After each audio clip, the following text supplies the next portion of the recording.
So what natural feature do you love the most about planet Earth? Is it the mountains, the beach? What is it that you love the most? Your favorite one?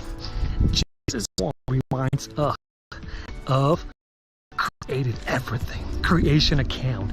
So going back to Genesis 1 verses 3 to 5, starting on verse 3, it says, and God said, let there be light, and there was light. Verse 4, it says, and God saw the light, that it was good, and God divided the light from the darkness. And then verse 5 tells us that God called the light day, and the darkness he called night.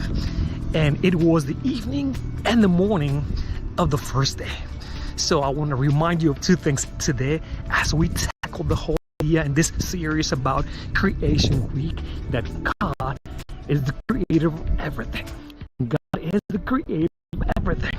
So everything you see today, everything you're fascinated by when it comes to nature, all the mountains, the snow, valleys, and all that stuff, the result of God's creative power.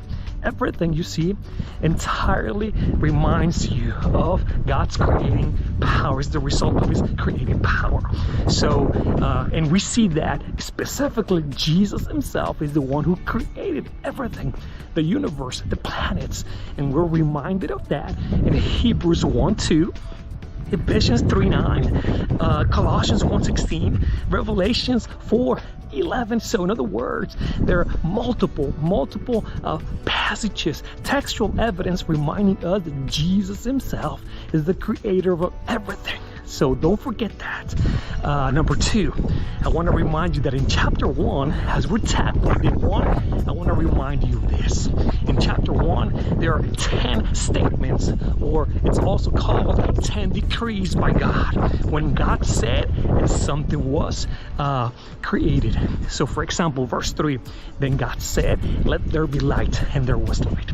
In chapter 1, there are 10 statements / 10 decrees. Scholars tell us that this is no coincidence. In other words, Moses, the author of this book and also the author of the Pentateuch, reminds us, he's priming us up. He's setting us up for what's coming up, which is the Decalogue. In other words, the 10 commandments. These 10 decrees by God, where God said something and something was created, it's pointing forward to or priming us up for the Decalogue. In other words, even the elements that have been created in this world back in Creation Week, even the elements must abide by certain laws. So just keep in mind that God is the creator of everything, and also that there are 10 statements or / 10 decrees where God created something, and they're found in Genesis chapter 1. They point to the Decalogue, God's law. God bless you. See you next time.